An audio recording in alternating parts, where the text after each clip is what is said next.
Hello, my name is Paul. I'm here to give you another demo in using Composite on Windows Azure in a Scaleout scenario. So first thing we're going to do is we're going to deploy our cloud web role. So going to the portal, I have Scaleout cloud service here in the north. I'm going to go to the dashboard and upload a configuration. I have one here.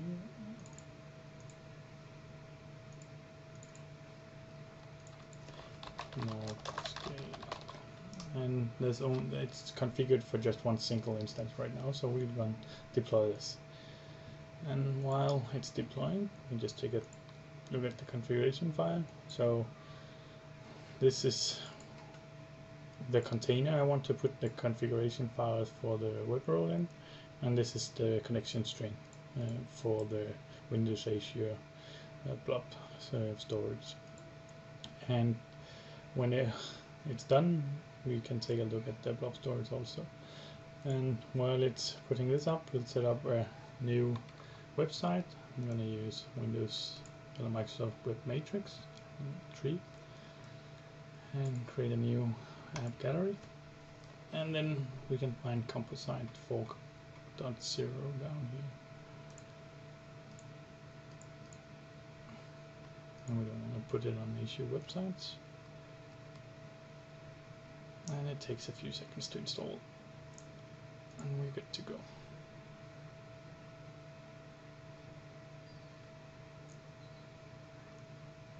And then also I need to download the updated Azure Publisher. Just gonna put it down here. And then this is almost done. And just take a basic site.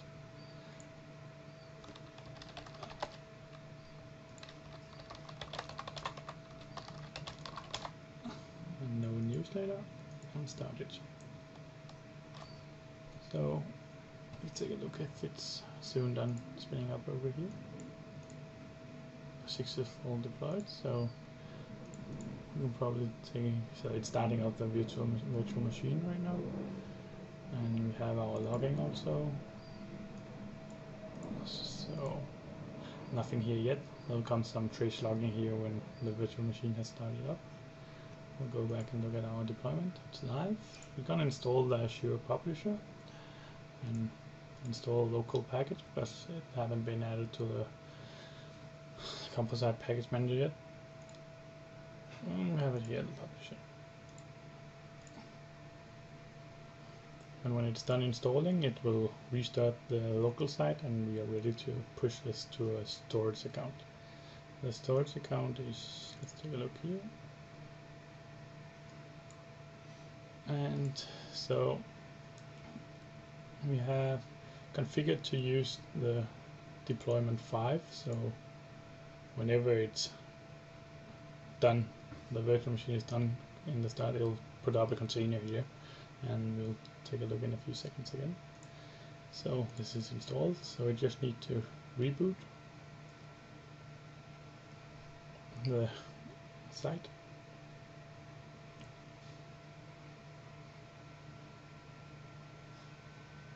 And now I need the connection string from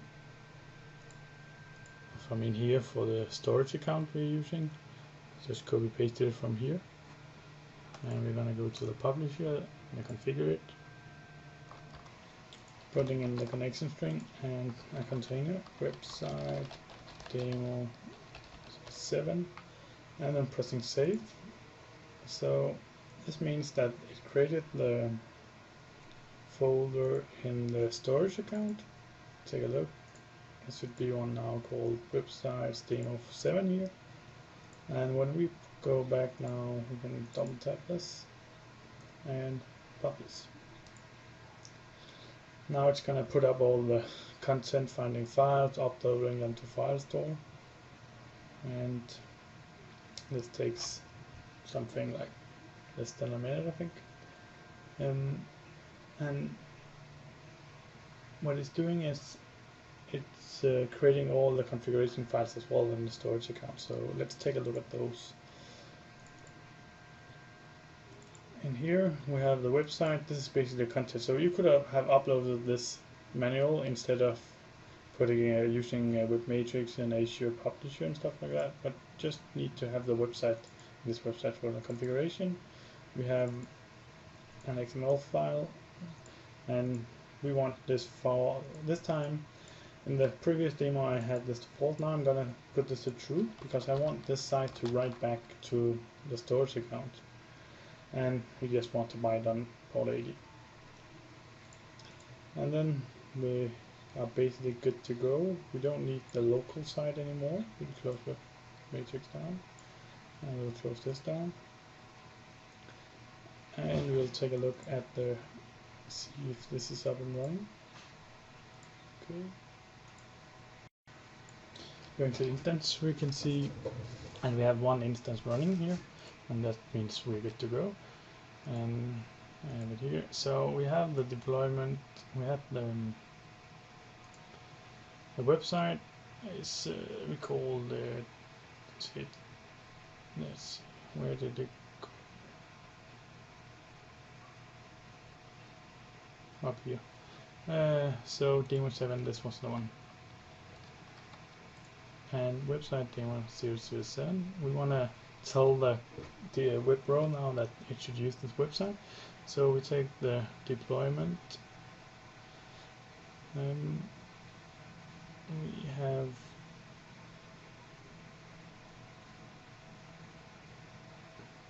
beta deployment 5.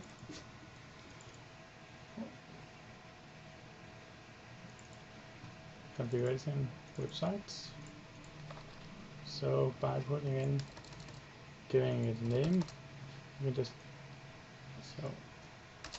website demo 07, and then we give it some random demo today.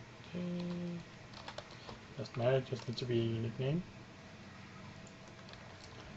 And we press save, and Cloudberry will upload this file, and our instance of the web role will pick up on this, and it will start deploying the site.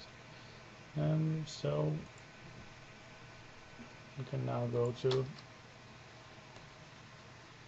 C1 Scaleout more, and hopefully it's already configured it all. IS is picking up.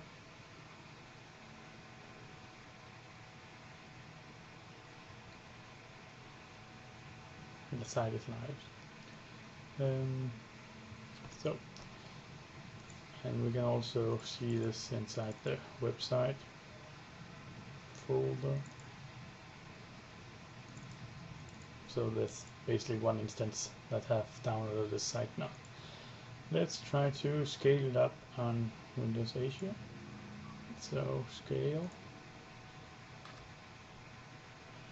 I'm gonna put up to 3 instances. You could put on the auto scaling if you want, but I'm just gonna show that it works for 3 instances. We're saving. So I'm gonna pause it while they're starting up. Now that both of the 2 vector is running, we can try C1 scale out more.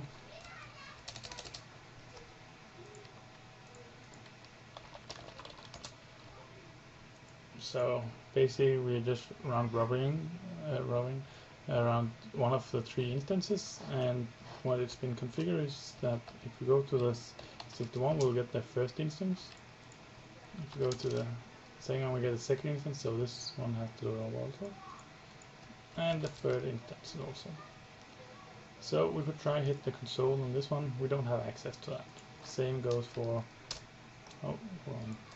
on the second one. We don't have access because it closes down everyone except the first instance, because you need to go to the console on that very first instance.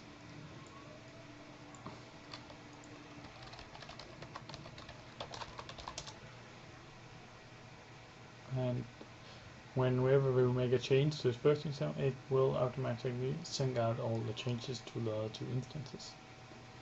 So let's try this. I'm going to edit the page here.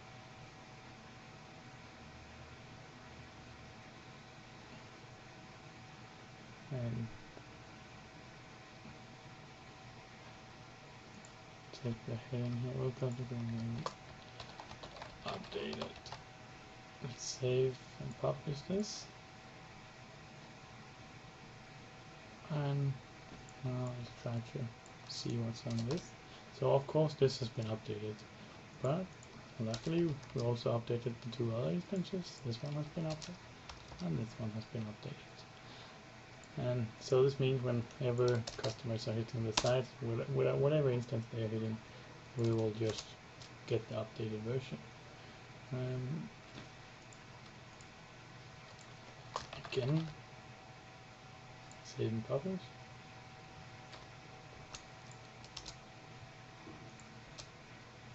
Update again, update again, update again. So this way you are able to do a scale out scenario in Composite both across regions or across data centers, but also in the same data center you have the option to configure your site to run all in Windows Azure. You don't need to have a local site running. That was it.